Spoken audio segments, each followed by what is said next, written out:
United group that also filed to form the coalition.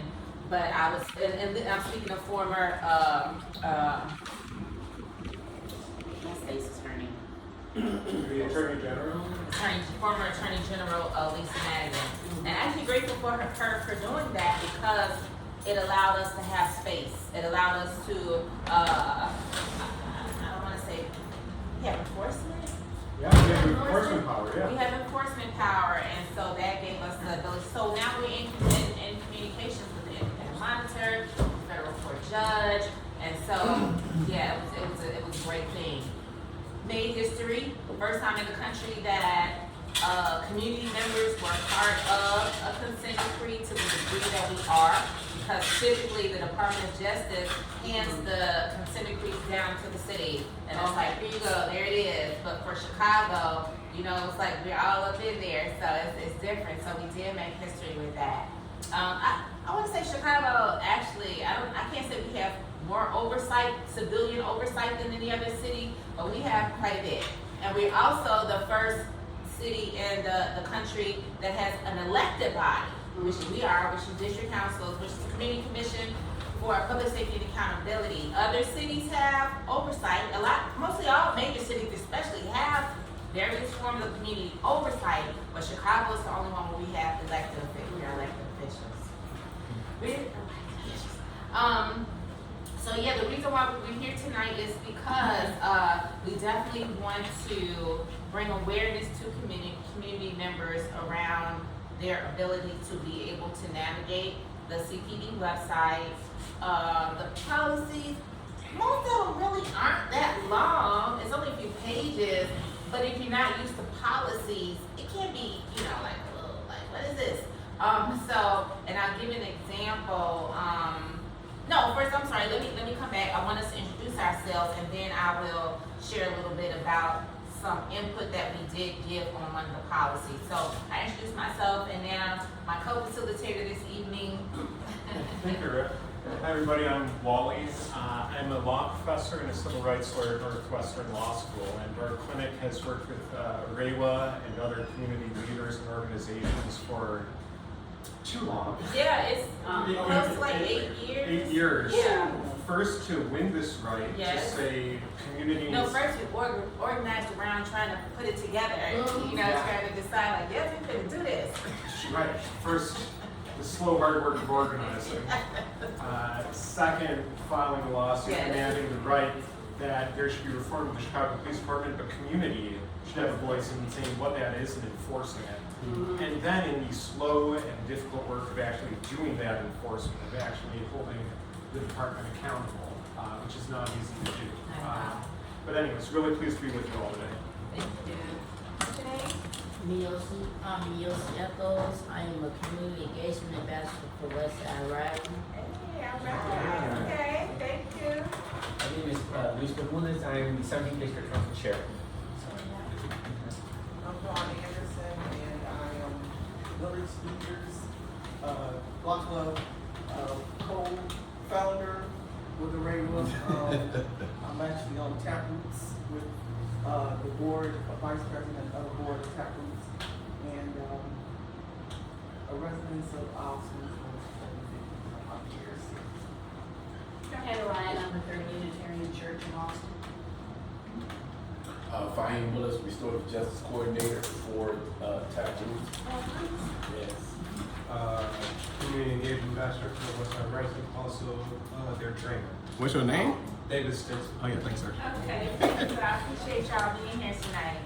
But I just learned from Joanna that when she got our email, there did seem to be an attachment flyer, so we got to follow up on that and see what happened. Because I did want it to go out to all of our district counselors, because I feel like this is important information that they should be sharing with the community. First of all, we had to kind of get on CPD and CCPSA about letting us know when the policies are up for public comment. Because I was like, well, we don't even know. Like, and if you're not one to follow CPD's website, you won't know. And so I was like, you all should be sending that information to CCPSA, and then CCPSA should be sending that information to the district counselors, because, you know, when we have our meetings, we should be, you know, sharing this information with our community members. So I wanted to get back to, you know, some work we did. So one of the things, and this might have happened in 2022, we formed Youth Support Working Group, and I was the chairperson, and my co-chair was, at that time, Deputy Chief Cato, who was over the 15th district. And so we formed a community group. It might have been about 32 of us, 34 of us, and we worked on what they call suites inside of the Youth Support College. So it was like 9 suites. It was like tasers, what you call it, K9s. It was just various things. I can't remember all of them, but each section kind of broke up into sections, and we all gave input, you know, on these areas. And they originally gave us like 6 weeks to do this, and we was like, this is impossible. We're not going to get this much work done in 6 weeks. Because first of all, it was a lot of our first times as community members looking. This is the first time we had an opportunity to look at their policies and see what it was. So it actually took us more like a year to get through all the suites, and we made 155 recommendations, and they accepted 5. Yeah. And we were like, and even though we understood that some of the recommendations we made were outside of their scope, at least like we just so eager and we wanted so much. But one of the changes that I do know we got was the title, because at first it was just use of force. And we was like, language is everything. And that's why it changed to de-escalation. We was like, we want that to be the first measure. You know, at all costs, try to de-escalate the situation first. And then the response to resistance, and that came out of the George Floyd uprising. Because I know for a fact that there were activists and organizers that police could identify that were getting beat on for peacefully protesting. Yeah. A friend of mine sent me a video. Her and her daughter are trying to, you know, keep the police from, you know, beating on a fellow organizer while they tearing up Foot Locker, they're tearing up a business. They could have cared less about what was happening behind them. They were so concentrated, you know, on them. And so that was, it's like, okay, well that's not right. That can't happen. So they need to be able to differentiate who's rioting and who's exercising their First Amendment right. So that's why the response to resistance and then use of force. Like let that be your. So yeah, we made and then another change that we made, because we had about 5 or 6 religious leaders, faith-based leaders, and Father Larry Dowling, that they had a sanctity of life, but it just didn't go far enough, and the optics of it was leaning more towards them protecting themselves. And so he expounded that language. It's like, no, everybody want to make it home. You know, they always like, you want to make it home. Well, guess what? We want to make it home too. So he expounded that language.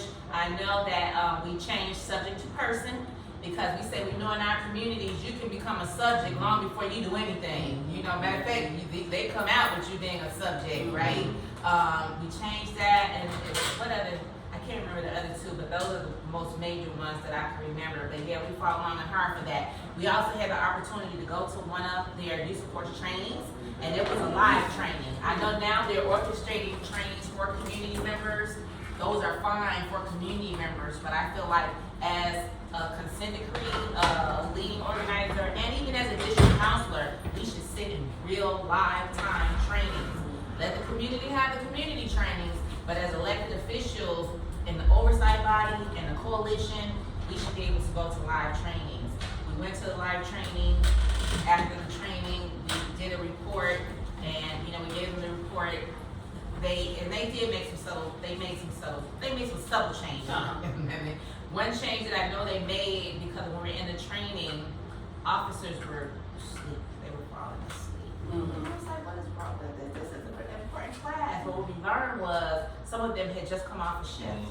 And And we said, well, why would you schedule someone for an 8-hour training after a shift when we That's realized not was serious. they're scheduled by robocalls. And so now they have changed it around where they don't get to go to a training at least it's not supposed to be happening, that they're doing better at programming when they go to the trainings. And so those are some of the things that we were able to do, and we're hoping that these are some of the same things that community members can do. If they understood, if they put enough emphasis on it. We realize that the department, nor the city, I'm not gonna blame the department alone, nor the city, they don't put enough emphasis on educating the community about this work that we're doing, you know, about this opportunity that we have. And I'm always telling them time and time again, we are really trying to make the department better. It was like for free. Y'all get all this intellectual property and all this, you know, information and everything from us for free because we want to make our department better. Because we know if we make our department better, of course, it's going to make our city better. And so those are some of the things that we have been doing.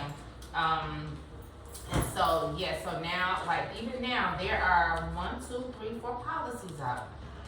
But you don't know. You would know that. It's one up on hate crimes and hate incidents. It's one up on prohibitions regarding racial profiling and bias. Like, to me, everybody, I don't care, everybody should be weighing in on these things. Protection of human rights, and then the de-escalation policy, response to resistance, and use of force is up until tomorrow. So tomorrow, so you go, I'm tonight to weigh in. So yeah, this is important. You're gonna weigh in tonight, hopefully everybody go home. input. First thing in the morning. So yeah, Wally is gonna take us through some other things and talk to us a little bit more about, especially for district councilors, that we need to start showing up at public hearings. And he's gonna tell us why, because at the end of the day, what I realized is, I don't know what they're doing with the information. Because this is not the first time, and I know people are familiar with and have been giving input, but I was telling Wally, I said, you know what I just thought about? I said, we don't know, we can't track the information that they're getting from community, and then how is it being imparted into the policies? And so now I got to talk to Wally and be like, how do we address this with the city and CPD on us knowing what comments are coming in and that whole thing. So, and I think too, what I think a part of it is that the city and CPD knows that for us on our end, this is none of our full-time job. Like, and we only have so much capacity. We have zero resources. Like, nothing is being funded for us to do. I'm talking about as the Consent Decree Coalition. We have limited resources as district counselors, but we have zero other than our people power, you know, and our people intellect, right?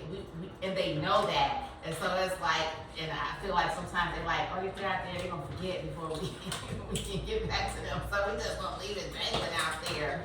So, yeah, but that's also why we have been talking about, as a Consent Decree Coalition, bringing on some new blood, bringing on some new partners that can help us carry this work, because it's massive, and it's only so few of us. It's not like it's that many of us, like, actually trying to support this work. So we're going to be doing that soon. And so that was the only part that I had, and now I'm gonna hand it over to Wally, and he's gonna talk a little bit more about the policies and chiming in. Thank you so Way to much, go. Ariella. Thank you, Wally, for coming out. And while you're gonna see me bend over to move slides approximately 15 times today. So You know what? it's This really, time- no, I got it. It's really not. But I'm just gonna pass the sign and sheet around. It's all right. No, well, if you were projecting, it'll be touchscreen. That's all right. It's working fine now. But I passed around a sign-in sheet, you know, both to sign into the meeting, but also because my main point today, I've got 2 goals today. One of them is I want to tell you about this right to public comment that the coalition won, that community is fighting for input won. But 2, I want to talk about how that power has been used effectively and what lessons people who don't like what they're seeing with the Chicago Police Department and want to make it different can use. Because as Ariella pointed out, like, there's a difference between a listening session and being heard. There's a lot of opportunities to talk. Getting heard by the Chicago Police Department is difficult. And you gotta have a plan if you're planning to go in and get heard. And I want to talk about some successes and some challenges we've had with that. But one thing you'll see in the sign-up sheet is one of the things Coalition is working on is addressing, sounding the alarm bell about an alarming, enormous increase in use of force by the Chicago Police Department in the last 2 years that the Chicago Police Department is hoping no one's going to notice. Wow. They're already getting out in front of it. They're saying, oh, we don't know if this is real. These are just our data. Who are you going to trust, the Chicago Police Department? Like our data? We'll look at those data in a minute, but it is skyrocketing. And so there's a box in the sign-in sheet that says if you want to give a testimony, if you want to be a part of an organized effort to push back on the use of force, sign your name. We'll contact you because it's the organized communication that gets you like heard, and not just the process of input and then they do what they were going to do. I'm also going to say, if you interrupt me with questions, I will be so pleased. I don't like talking interrupted. I want to have a conversation. So ask questions, raise your hand, whatever. It's helpful to know how we got where we are to figure out how to go where we want to. So I'm going to talk about that for a little bit.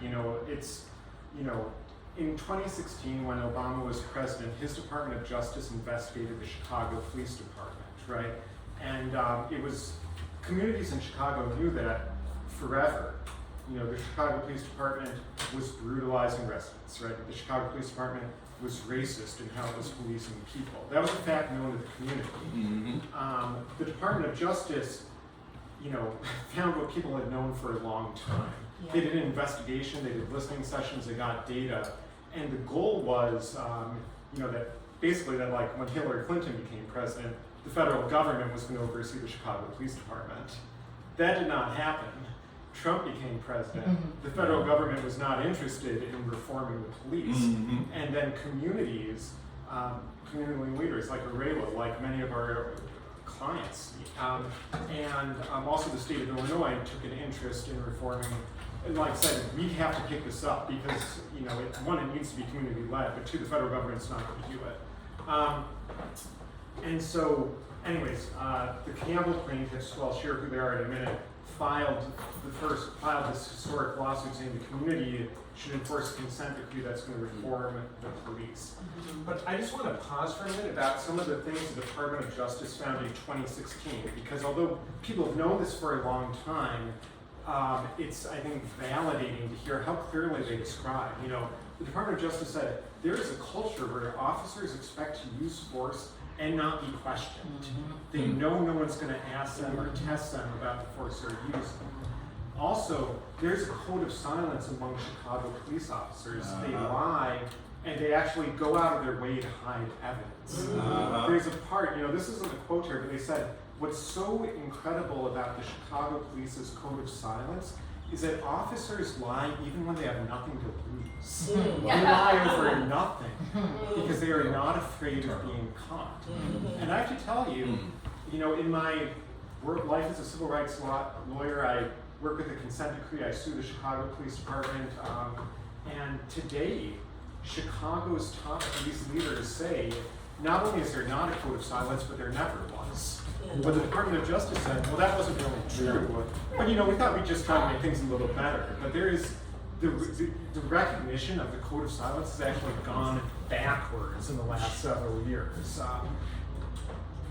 The other thing is, the Department of Justice said there's a pattern of unreasonable force, right? This is not just a few bad apples, this is just not a few incidents. This is the department's practice. This is what the department does. So I just want to talk about what the consent decree is. You might know what, yeah, go ahead. So you were saying that you guys found that they just lied for no reason, but I want to know how much of the line is predicated on how they are treated internally. Have you all done any research on that? Because the code of silence also means like I'm trying to protect my brothers or sisters and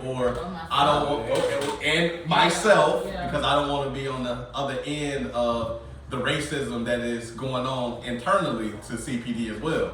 Oh, absolutely. And this is something police officers know, that if you don't lie to protect other police officers, you will be on your own. People will not come to help you, right? It is an enforcing thing because you will be punished if you speak up. One of the first things, and I know I'm jumping around a little bit, but in 2020, right after the uprisings, after George Floyd was murdered, one of the things the independent monitoring team did is they asked the city, how many times has a police officer reported misconduct by another police officer? You must have those. You know, police officers are supposed to write reports about everything. And they couldn't find a single one.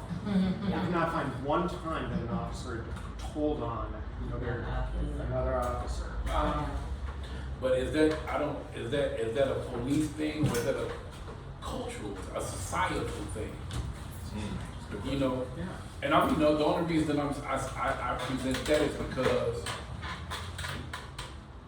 everyone in every culture, you know, don't be a stool pigeon, don't be a rat, don't be a snake, and then when you see it in real time, the whistleblowers, what happened to them? Yeah. You know what I'm saying? The cops that did in other places say something about cops, but what happened? I mean, they did that publicly, and so we know they did that publicly for a reason. So it's like gang banging, but it's a societal thing. But You know? I just think though they're held to a much higher standard, right? They're held to a much higher standard. And what brought the Department of Justice here was Laquan McDonald.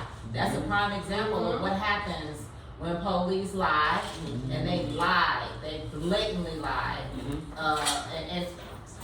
Jason Van Dyke blatantly lied, and his officers supported the lies and he was telling, and to everyone's detriment. And so we can't afford for them to be a part of that culture. Now we want to be like that on the street. That's us on the street, but we can't afford for our officers because they have the ability to do so much harm and so much damage. Right. So then the play becomes reinforcement of the oath. See, the only reason that I don't want to get at it like that is because when you say, well, because of what they're doing, they're held to another standard. Yeah. Well, I mean, it's other disciplines going on relatable to life. Yeah. You know, it's like, yeah, I'm a cop, or I'm this, in whatever office I am, but I'm still human. Right. You know, it's Right. people in every category that, hey, you're doing a simple job, and guess what? You lie for absolutely no reason. Yeah. Right? Or the only reason I'm putting it out, because I don't want to make it, because it's not a personal thing. My whole thing is that when we're dealing with the DOJ and the legal system, and perhaps the professor can back this up, the way we talk and use words isn't the way they talk and use words. And that's not only to be deceptive, but that's just to keep it on point. See, if I talk about, hey, you a liar and you a snake and you do, no. What are the duties and responsibilities of the office? Because that's what you take an oath to, and that's what I can prove with either material, substantive evidence, or non-evidence. I can prove that. Yeah. See, I can't prove what kind of human being you are, right? I can't prove what you should or shouldn't do. But when you do some shit, I'm sorry, when you do something though that's not a part of the job, now we get a chance to focus up and build a ticket, right? That really makes that look, you're not doing your job. Right. You're incapable and incompetent of holding that. What do you think? I was just saying, we could have a whole separate Absolutely. vote of silence, but I want to make a little more forward progress. Yes. For sure. But I just want to talk about what the consent decree is. So you all might have an experience with, like, maybe you know someone who got in a car crash, had a personal injury, was involved in a lawsuit. They probably didn't go to trial. They probably settled it, right? Either they got thrown out of court or they settled and they made an agreement. The consent decree is like the biggest car crash settlement imaginable, like, because it is a settlement, an agreement between the city of Chicago and the state of Illinois is actually on the other side. The state of Illinois is one of the main parties that holds the city accountable for everything it agreed to. And the consent decree has something like 660 different paragraphs. And almost every one of those paragraphs is something the city of Chicago has to do. And there are a lot of people who play a role in enforcing it. The state of Illinois is one of them, right? AREWA, members of the Campbell Coalition, members of the ACLU Communities United Coalition, or others of them, community organizations who hold the consent decree, who can enforce the consent decree. Meaning, you got all these parts of it. What happens if the CPD isn't following it? Who can go to the judge and raise their hand and say they're not following the agreement. They're not doing what they were supposed to do. Those organizations are among them. The one other party I'm going to mention is the monitor. So there's a federal judge who can enforce it. There's also a monitoring team. Those are basically professionals, attorneys, who look at all these 660 paragraphs and say, how much is the Chicago Police Department keeping up? After 6.5 years, the Chicago Police Department has finally complied with 16%, right? Or about, maybe around 100 of the 660 paragraphs in the consent decree. So to say that it's been a slow process would be an understatement. But the bottom line is that there's enforcement that community has when it comes to the consent decree. And some of the organizations, right? The first group is the Campbell plaintiffs. Those are the ones that my clinic at Northwestern works with. Black Lives Matter Chicago, Blocks Together, Brighton Park Neighborhood Council, Chicago Urban League, the 411 Movement for Pure Lord, the NAACP, Network 49, Women's All Points Bulletin. Then there's also Communities United, ACLU, Community Renewal Society, Next Steps, One North Side. Those groups are represented by the American Civil Liberties Union, as well as Equip for Equality. People don't always think about police violence as a disability issue, but you think about how many people are having mental health crises, right, or who may struggle to communicate with police because of their disabilities, and police violence really is a disability issue. And so every group brings their own perspectives, and as Ray mentioned, the consent decree says that this list can grow, right? And so And it should. if the coalition accepts new members, together they also have this special power to go into court and say, we're going to hold you accountable for what you agreed to.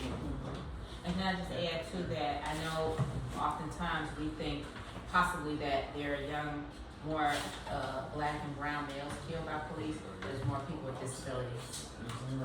Mainly 911 calls when someone is having a mental, and the police show up. Yeah. So when the city entered the consent decree, almost all Chicago Police Department policies entered a special process that the consent decree governs. The consent decree says, in a way, before you go and act on your own CPD, you've got to get feedback, input, and permission from others who are responsible for holding you accountable for what you agreed to. I'm not going to read all these topics, there's a million of them, but everything from use of force to training and supervision, and even like officer wellness, like, officers, making sure that the job isn't affecting them in the way that they go out and hurt somebody, right? Those are all parts of the consent decree. Sometimes it's easier to say what's not covered by the consent decree, and there are some things, like you've probably heard about like pretextual traffic stops where the police are pulling people over, not because of the traffic violation, but because they want to search your car as an excuse. And home race wasn't an initial part either, but after Angie Jeanette Young, we worked with that with her. And we were supposed to have a working group for every last one of these, and the only one we had a working group for was use of force. I think they touched on CIT training, and they touched on the school resource officers. That was a part of the drive to get officers out of the schools. But yeah, just those working groups. Yeah. Because they don't have the resources. Well, they're CPD has, like the coalition has run some things, I'm going to talk about them in a minute, and the CPD has also developed techniques to not let the coalition be heard in these conversations. But I just want to touch on this for a minute. A big focus of the coalition, the groups that can hold the CPD accountable through the consent decree, has been use of force and people who do not realize how much use of force has gone on. In 2022, there were 3,652 incidents, use of force incidents that police reported. 2 years later, that's 6,470. Almost double. That is 3,000 more times of use of force in 2 years. It's like a 75% increase. And you might be thinking, well, it was a pandemic, it was different then. You look at other cities, not every city is doing this. Most cities are not doing that. Some cities are flat, some are down. Chicago is way up. The CPD has given no they're trying to come up with reasons that won't look bad as part of what I think they're doing, but they have not given any public explanation that makes any sense. Not public, but what they told us was, Uh-huh. it's because they're under a consent decree. So they're claiming that they're better at reporting now. They're saying it was going on all the time, they just wasn't reporting it, but now because they have, that's what they say.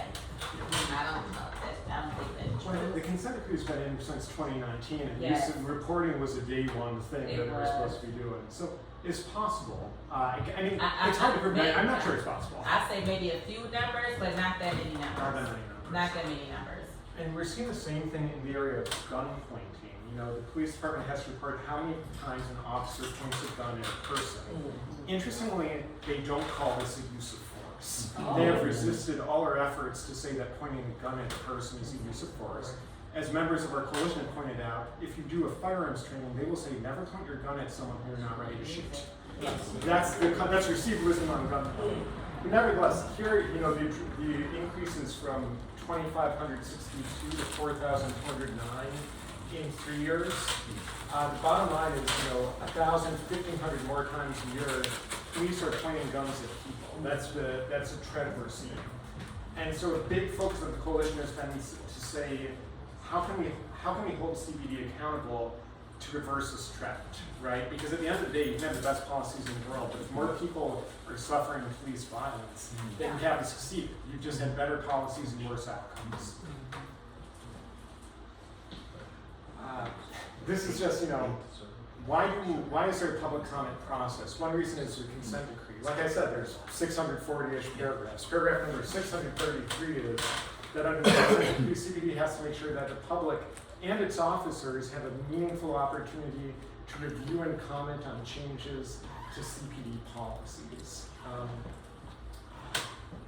And let me get in for a second, you know, how does this work in practice? Because, I mean, everyone's had this experience. You know, you're signing up, like, maybe you're at the DMV, maybe you're signing up for a new project, and you don't know what all the steps are, right? You're just like, you're initiating it and you're kind of hoping and praying, but you don't really know what happens when you get your application behind the desk, right? CPD comments a little bit like that. And it's helpful to understand when CPD wants to make a new policy, who has to approve and when. Step one is CPD says, okay, we want to change our use of force policy. Before the public sees it, it goes to the state of Illinois and the monitor. The community's not in yet. The coalition doesn't see it, the public doesn't see it. They go back and forth. If they agree, fine, it's published. If they disagree, they got to work it out and they can ask the judge to weigh in. It's only after that process is done, right? The state is weighed in, the court monitor is weighed in, that it's posted for public comment. And we'll talk about how it's posted and how to know where it is. And then the public has an opportunity to comment on it. And we don't know what CPD does with these comments. It's like a web form. It's like if you've ever been to a website where it says contact us, but you don't know if anyone reads it anymore or not, it feels a little bit like that. We have no idea what they do with the comments. But you can make them, and presumably they go somewhere. And then the comment period closes, and CPD has two choices. They can do nothing. If they do nothing, they get to adopt their policy. If they do nothing, they're done, and they get to take the policy that's there. Or they can do something. They can say, okay, we want to change our policy. If they want to change our policy, they have to go back to the beginning. If they want to change their policy, they have to go back to the monitor, they have to go back to the state, they have to get buy-in a second time. So you can see that this creates some incentives, right? If I'm CPD, I've been working on this policy, I wanted to change. When do I get the community input? After I've got sign off. What do I need to do if I want to take community input? I have to go get more sign off. So there's a way in which this process is a little stacked against community, right? You submit your comment, you don't know who gets it, and it's easier for them to ignore it than to take the changes. And that doesn't mean that groups like the coalition and other allies have not been successful in changing policies and getting new things. They have. But I don't think it's ever come from just submitting a comment to the box, right? It's not like leave a suggestion for the manager and then you see changes at the restaurant. It's I want to talk about some of these examples, some of these policies that have won, right? So one is like the right to protest, right? So this was a big deal coming out of 2020. I know it's something the coalition worked very hard on. Other groups worked very hard on the right to protest.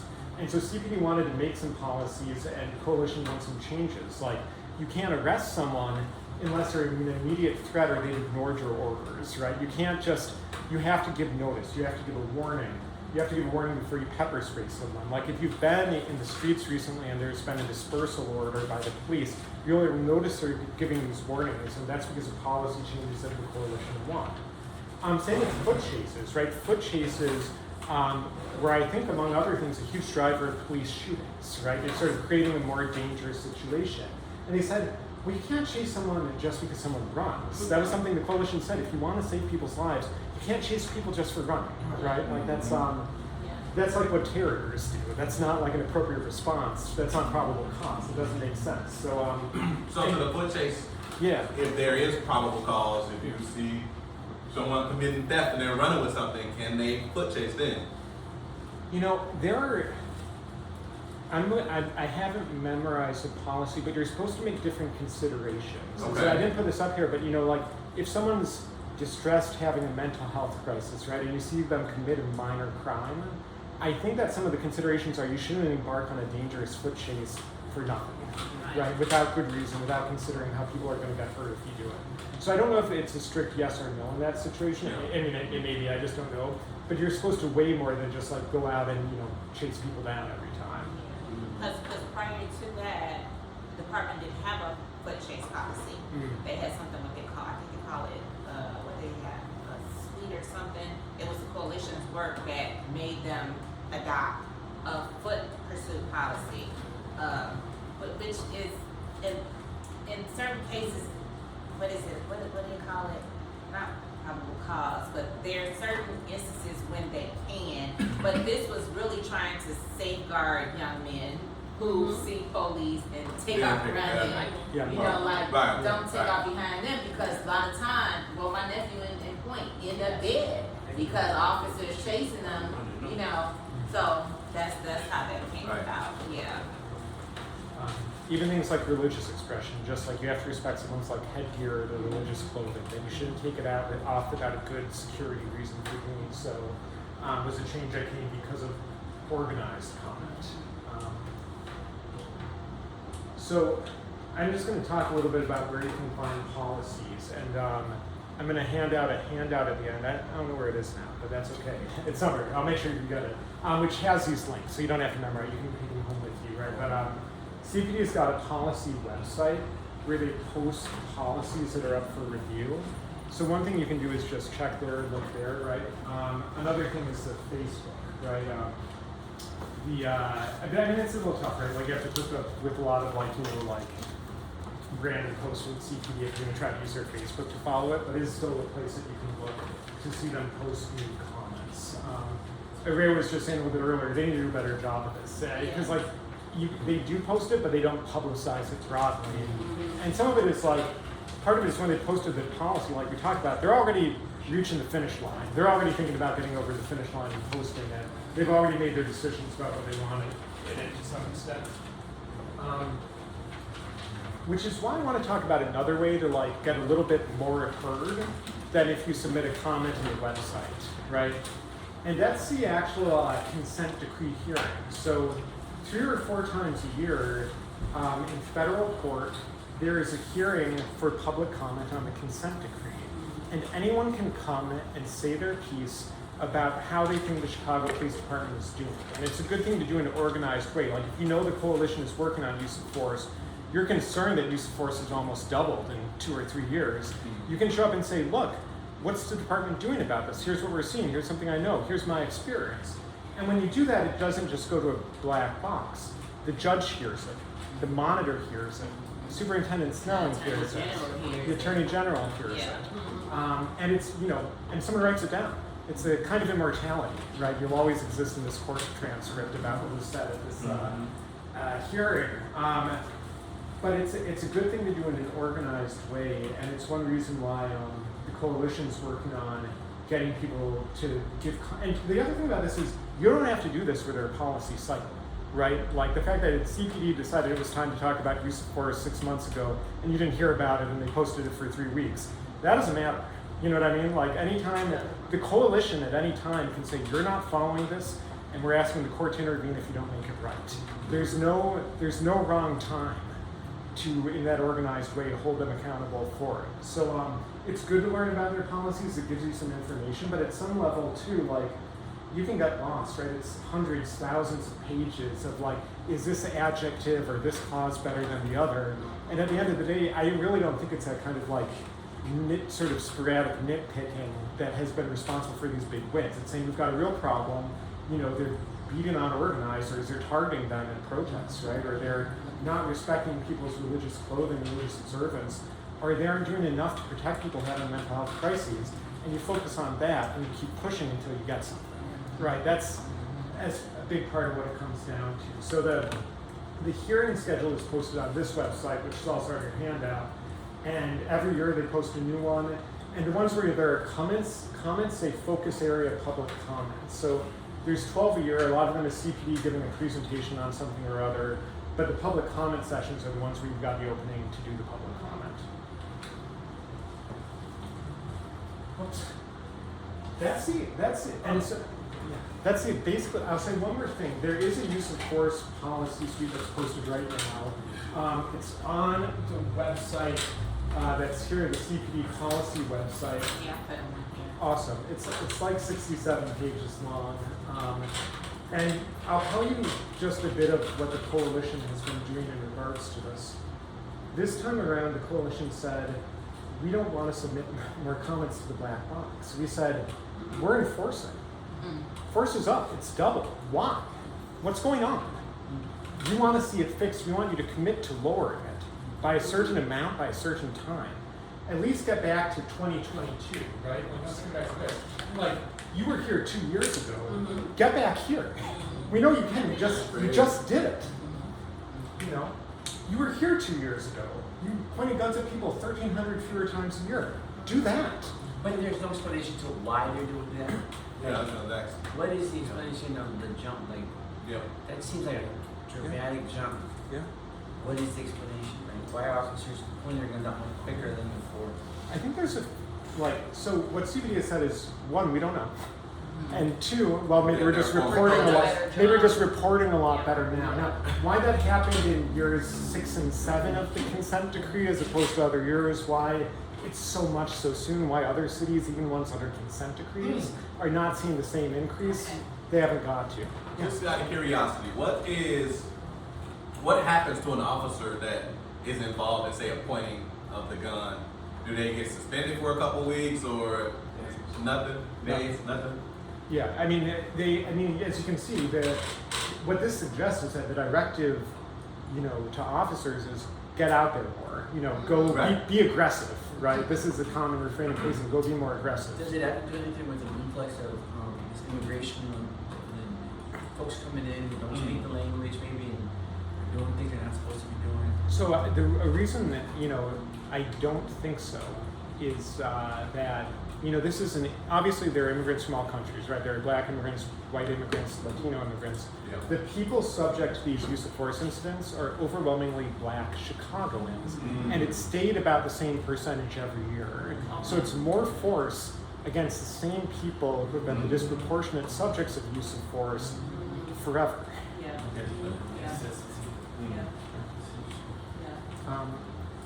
But what I want to say is, you know, what the coalition said is like, this time we're not doing a comment. This time we're doing enforcement. We're saying you got to come to the table because the consent decree gives us that right.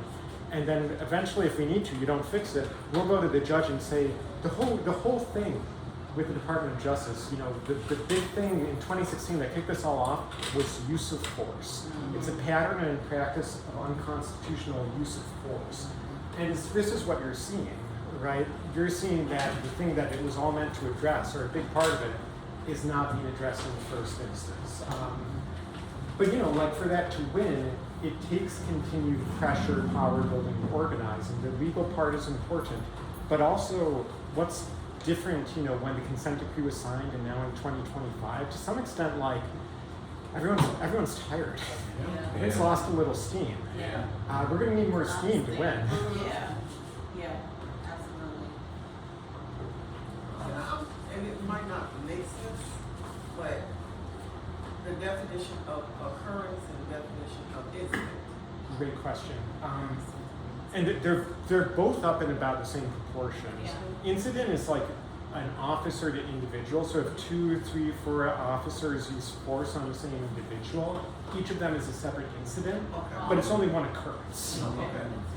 The trouble, and this is CPD's language, the trouble with the language is that occurrence and incident, I'm pretty sure, are synonyms. So they really could have called it something different, but it's not the only confusing thing they've done. And I mean, there are lots of variables. There could be lots of variables. Like it could be they've somewhat changed their hiring. Like they definitely gotten younger. And I don't think they have to meet the educational requirement anymore. Because now I think they could be a security guard for a certain amount of time and, become an officer. They may not need their associate's degree any longer, I don't think. So that could be one. And then of course we talk about people not wanting to, join the force. But then do we have officers out here who are just things? Can I also? Just things. Can I also? I think there's also like this weird I went to this use of force where they do the guns, and the trainers all kind of have the same kind of look, like these guys with these tight shirts and the skull on their baseball caps. It's almost like they're all kind of like these guys that you would see protesting in the neighborhoods because they don't want blacks or Latino immigrants. They all wear the same kind of. You ever notice that? I'm just saying, it's not about observation. They wear skin tight shirts with their muscles. They're all bald. But it just seems that that's They look like a posse. well, it's just a look that these people have, and they seem to be very gun-ho about okay, And John military. Wayne, And shoot we first don't as talk the about how much military they hire. We have quite a few who are trained to kill people. Yeah. You're not trained to de-escalate. And I don't know if they differentiate how they come into the department. Like, I think they should go through a more intense psychological evaluation, right? Because have you experienced? Because that's what they talked about in the training. That's what they talked about in the use of force training. That sometimes they could be out in the street, and what do you call it when you have a flashback? And so they're and I don't know if they say that's what happened with Jason Van Dyke, but an instant like that, where they could be zoned out, like they could not even be out here, they could be back in combat. So we dealing with that too. So it's a lot. I'm sorry. So just what occurred right when I was coming up, that made me think like different perspectives.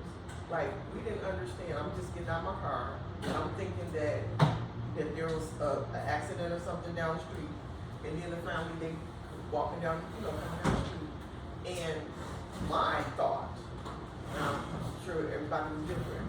I thought it was like a MAGA situation. I did. I thought they were protecting somebody. Right. Yeah. So, yeah. but then, and so they're protecting somebody, and you're coming through this neighborhood, and the perception, like I said, this is just my, that I know we all think differently, but when I walked up and I was saying to myself, okay, so not just saying everybody has the right to free speech and everything and to demonstrate, but you're protecting them, and then we have to ask questions.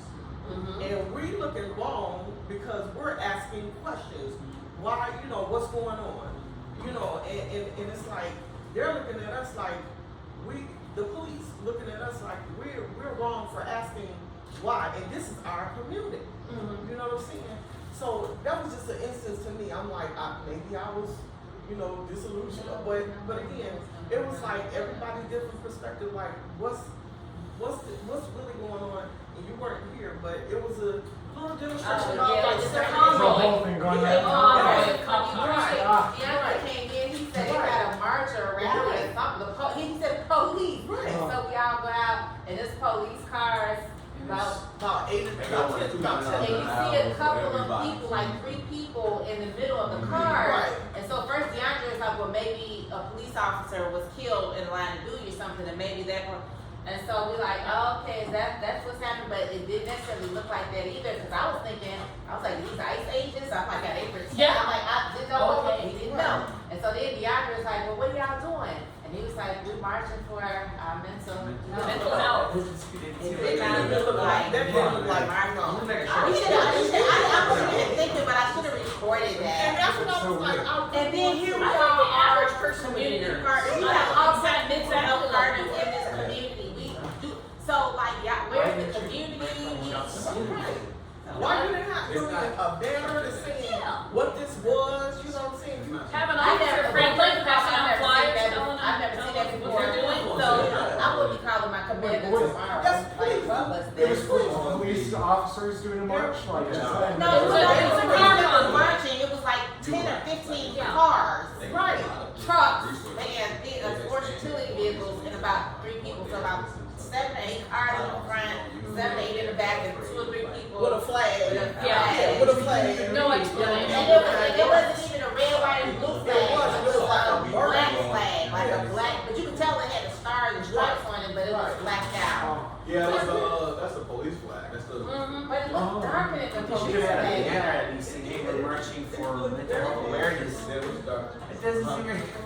So yeah, I reached out to They the should have commander tomorrow. Question to you, about 10 years ago, my brother was visiting me, and I was walking around outside, and we shook hands, and then these two black SUVs pulled up. I didn't know what was going on, and these officers, I didn't know they were officers.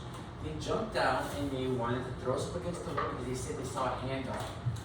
I mean, I'm 51 now, so I was 40 something, and but I was in my, I had a t-shirt on and my pajamas, and my brother, believe me, my brother's not like he just looks like a Boy Scout, and they were trying to throw us.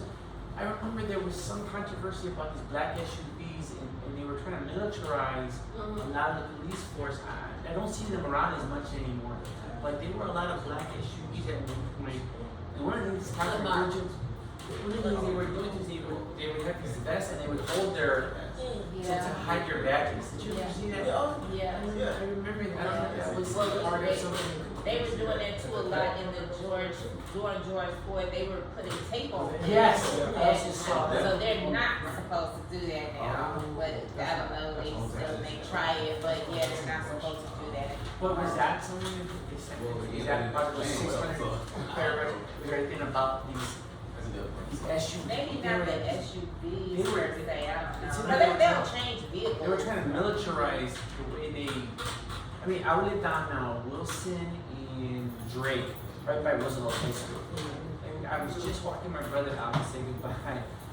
And but my brother, he's very smart. He's like, you don't have a right to do that. You don't have, and they were taking the back. They thought we were dumb. I mean, some of it is like this preemptory, pretextual stop thing, which as we said is like one of like 3 things that the consent decree doesn't cover. It's one of them, right? But people have been organizing on that, and you've probably seen some of these videos where the police pull up, they box the car in, they run out, they surround it on both sides. Often they don't announce themselves. Right, Yeah. and unmarked cars usually. Yeah. Absolutely. Yeah. So That's that very the much is still prime happening. example of that. That how they do those things. So yeah, it's like every time we think we making a little bit of headway somewhere, something else comes up and we have to focus on and deal with. So yes. Now we have this idiot president, and he's sort of like pushing us back to like roughing up suspects. You make comments like that. Is there been a spike of this kind of? Do you think there's a correlation? I'm sure there's probably he's supposed to be the head leader, and he's telling go hit him on the head, rough him up, and that kind of stuff. So what I've seen we saw the use of force spike in 2023 and 2024. Most of that's before the change of administration. They release data during the year. They're obviously not done with 2025 yet. What I've seen is that it's not going down. It should be going down, it's not going down. I haven't seen it spiking the same amount it is, but it's not going down, and it should be going back to where it was. But in terms of that's part of it. I mean, I know in terms of police shootings, right? In terms of people killed by police, that's up, right? Well, that's It like is, but it's going up, to like, prior to the consent decree, I know one year we had like 22 police, fatal shootings, and then, you know, a couple of years we were at 3 or 5, and so we were like happy to get the numbers down, but even recently, even in 15, we've had a shooting fatality, and then another shooting, we don't know necessarily what happened, because we can never get any information that we need to get. So yeah, it is starting to, the numbers are going back up again. Yeah. I don't know. I get in trouble for saying things because I did this press conference a while back with Mayor Lightfoot, and I said they were psychopaths with guns. I wasn't trying to make a blanket statement. I was really at that time speaking, not even for Chicago, but Officer Chauvin. But now I feel like they're not all, because again, I don't want to make a blanketed statement, but there seems to be some, I don't want to say retardation, but if I'm an officer and I'm a shitty officer, and I know there's a consent decree, a district council, now community breaking their phones out, and I'm gonna get myself together because you know what I'm saying, I don't want to be caught on camera, I don't want nobody, I'm gonna correct myself, I'm gonna try to, and if I'm good at somebody else, I'm gonna try to correct you too. I'm just saying, I've gotten so many videos over the past month. I've got more videos over the past month from them just out here doing ridiculous things. Ridiculous things. And I'm like, where you do that at? And I don't, for the life of me, I don't understand that. I don't get that. I just don't get it. I don't get it. It's like when you know you at your job and like you work for an agency and you know who has to come in something? State coming in. What you doing? You know the state coming in. You cleaning up, you straightening up your files, you getting it together, or they gonna be here tomorrow, you come in, suited, booted. Like, you know what I'm saying? That's how I feel like our police department should be right now. Like Every day. in here, looking at y'all, like you got the between the consent decree, now you have the community commission, we have COPA, which is Civilian Officer Police Accountability, we have a police board, a civilian police Accountability board. board, yeah. They're not scared. Clearly, They're not scared of consequences. well, that's because there haven't been any consequences. Right. And I hate to say it too, sometimes they have dehumanized. That's part of the issue. That's what it is. They dehumanize people, and we're just numbers, or you know what I'm saying? And they It's us versus against them. them. Yeah, Exactly. it's really not And that's yeah. One question I had for the group is if people had experiences with public comment, like either individually or as a group, and like if you like felt you were heard, if it like hasn't been successful, like something I know the coalition's thinking about is how to engage people in public comment, public organization. I'm just curious if you I will start, I made a comment, a couple times, but I can't wait for public comment because I was like, I'm in a coalition, I'm like, I just go that way. But I have really been trying to encourage people, and I tell them, don't get overwhelmed by the policy. Trust me, if you look at the first page, you're gonna read something and you're gonna be like, that don't make, you don't even have to read the whole policy, right? You can just read a couple of pages of the policy, and trust me, you're gonna come across something, and it's gonna be like, that doesn't even make sense. Or maybe they should think about this, or maybe they should do that. And so that's what I'm trying to encourage people to do. Like, don't get overwhelmed at the fact that it's a policy, or that it's a long policy, because you don't have to read the entire policy. And then if there's an area where if you work with mental health patients, or you have a family member that has mental health issues, then that's a policy that you should want to respond to. You know what I'm saying? Yeah, so maybe not all of them that come up, or if you're a person that has experienced a racial bias, or you know, police call people names all the time. Maybe you didn't do anything at that moment, but go to that policy, right? And make a comment about that. So it's like, take your lived experience and put it there. Don't even make a comment on the policy. Just see the title of the policy and be like, you know what's this one? Protecting human rights. Like, if you feel your rights were violated at some point, then just go there and share that. What happened to you? Because it happens on a daily basis. Something happens to someone in this community get that. Because it's like as soon as we start talking about this work, they'll always say, but you know, people out here killing each other every day. Well, that's not my fight, but that's someone else's fight, and that is something that we should work on. But we cannot take our eyes off of this either at the same time, right? Because they can do things too, things that we'll never know about. Because a lot of things happen to people, they're not making reports. You know, because and I say this, we normalize bad policing. Exactly. So they do things now, we're just glad to walk away. You know, we're glad to get away and not go to jail or not, so we're not reporting, we're not saying anything, but it's still happening. People who send you these videos, you know, so if somebody sends you a little clip of here's my kid brother getting pushed up against a wall or something. Do they, if people don't report, do you think it's because they have a hard time figuring out the process, or because they're afraid, or? It could be both. It could be both. Or like I said, it's just glad to get out of the experience. But when they send them to me, I have someone up in the department, when they send them to me, I send them to him, and I say, you get these to the superintendent. So is this, this is where we would go for the, okay, so let's do. At first it was, but now that it is. All right, y'all, so, we also wanted to do a walkthrough of what it's like to input. And so right now, I just wanted to talk about the steps that we're doing. So we're going to chicagopolice.org right now. /policy review. Make sure to type it into your television. That's the only way to get there. They want to know if you're coming. No, I'm the subject. No, they want to know if you're a police officer. Yeah, I'm shocked if you're in. They figured you out. Love you, Mitch. Almost verified. Let's give it a little thing. Tap for 3, this. Here. Is this a touch screen? It's an actual television. Not found. No. Really? Oh, yeah. Sorry, there's a dash between It's a policy. 404. We did it. So this is where they post the policies, right? Turn the thing back around so they can see So It's good. right now there are 4 common policies posted, but 3 of them are closed.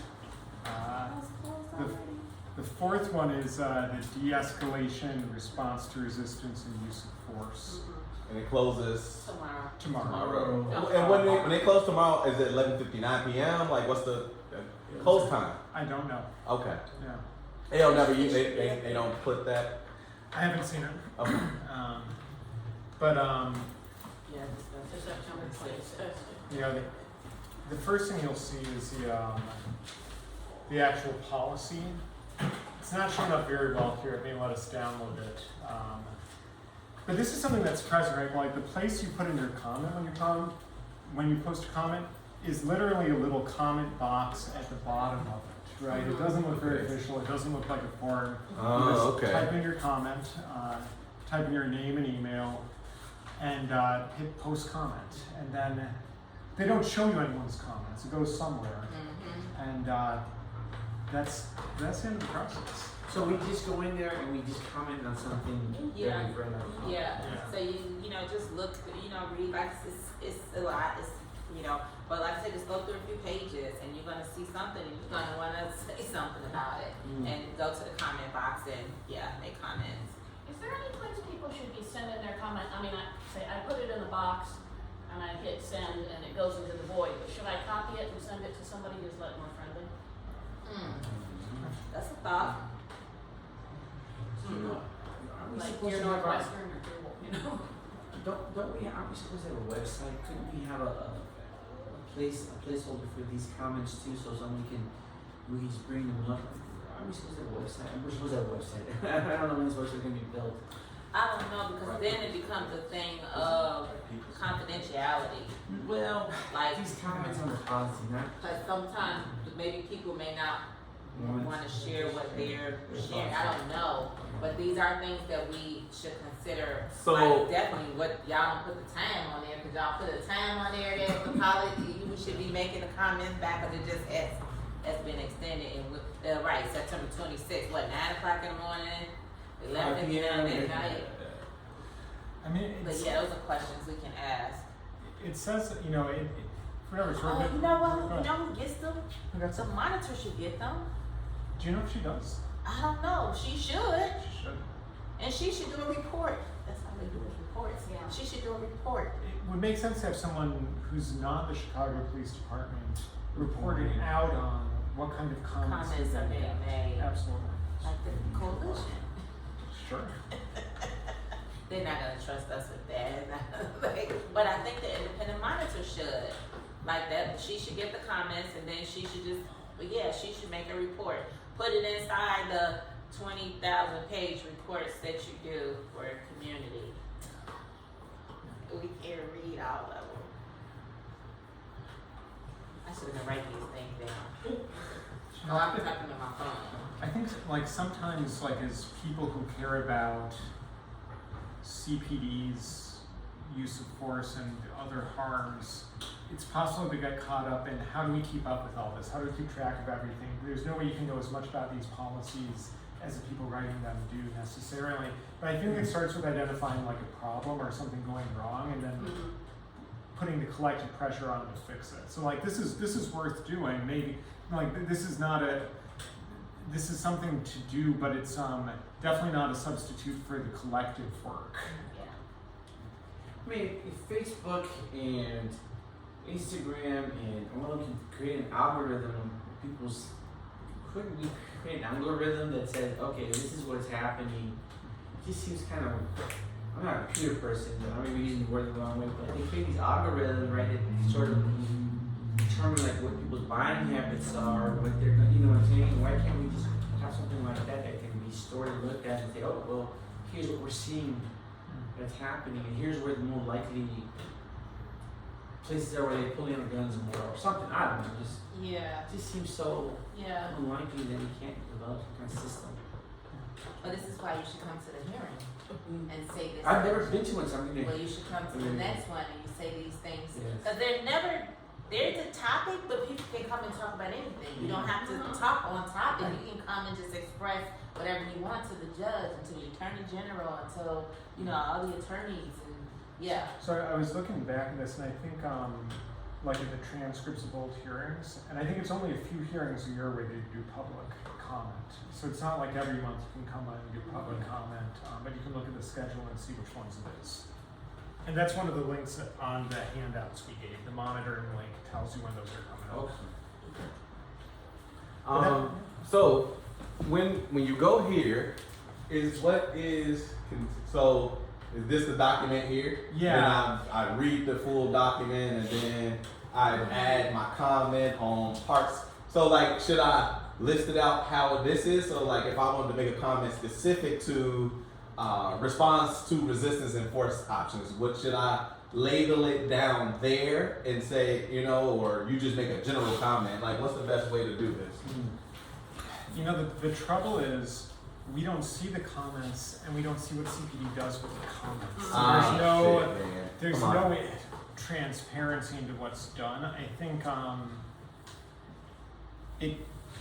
something that's been working in like the context of like campaigns, like some of the changes we saw before, is just getting a lot of people to come in and keep pushing for the thing you want to see, right? So say you're saying like, why is gun pointing so out of control? Say gun pointing is the thing used. Right. Well, I was gonna add that. Then you might That's just want to what I say was like, gonna add. here's a problem.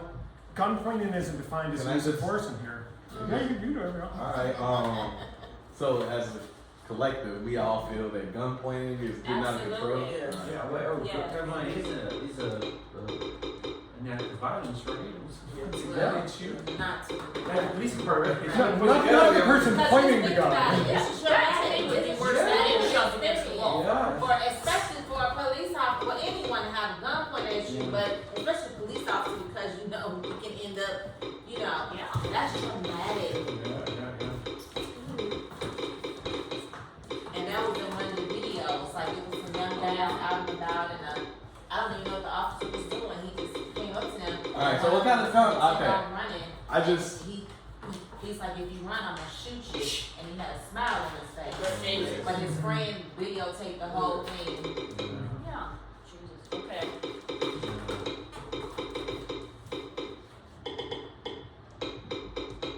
Getting too nervous. I have stage fright. I'd be missing. I'm so well. I'm impressed.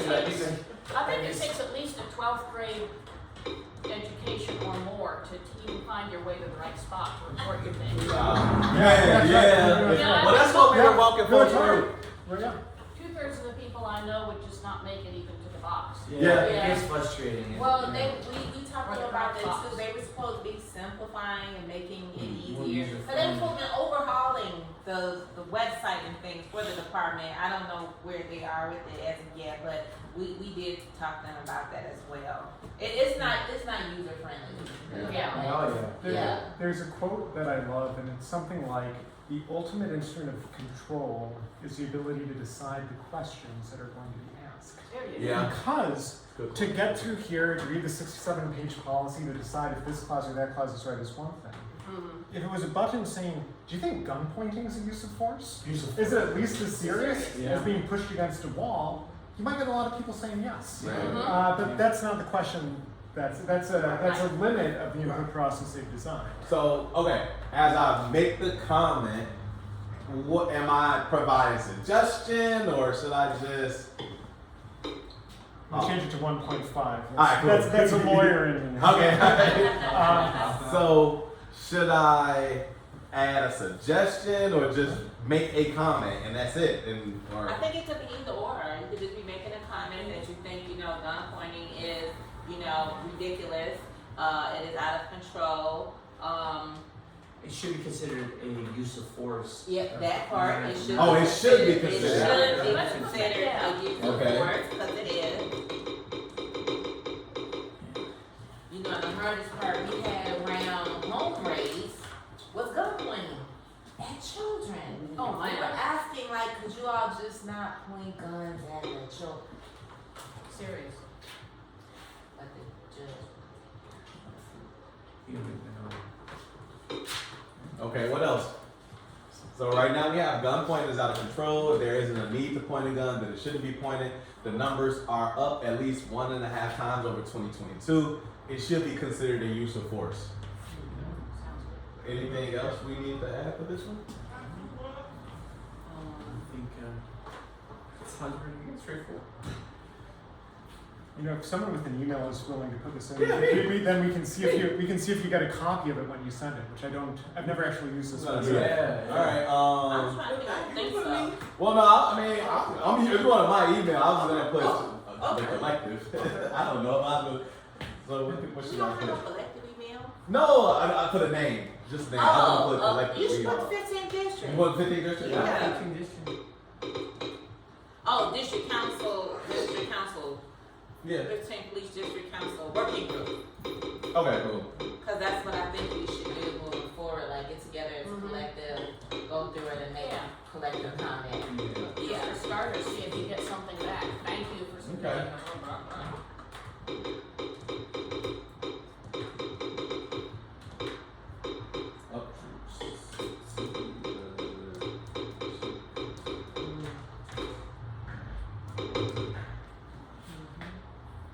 Yeah, remember me and Brad when they find my comment. Alright. So one final time. Gun pointing is out of control. If there isn't a need to point a gun, then it shouldn't be pointed. The numbers are up at least 1.5 times over 2022. It should be considered a use of force. Yep. Okay. Sounds good. Okay. So we'll see where it goes. Thank you for feedback. Okay. Well, that's that. That's it. Wait, Simple further enough, down I a little guess. bit more. Down or No, up? down so I can see the. Yeah, and so those were the suites. That's what they call the suites. That's what they gave us to work on in told us we had 6 weeks to go through all those parts of the policy and recommendation. It's like, y'all gotta be kidding. Like, it took us the first couple of weeks to just get familiar with what a policy was. Or, you know what I'm saying? It's like, or just for us to get used to each other, being in community with one another, trying to for more thought around something in the policy. But I always say that's what happens when they really don't want you to succeed. There's all these barriers, you know, when they don't want you to, you know, do what you're supposed to do. But yeah, taser use is down. But what's interesting is tasers are down, but gun is up. Like, so we don't want to tase y'all anymore. We'd just rather shoot you. No. So tasers are down. I don't know what else. That's all I've got. Yeah, no, that's all we Well, got. So all right, y'all. If y'all got any questions, reach out to us. We are gonna try to do better about when they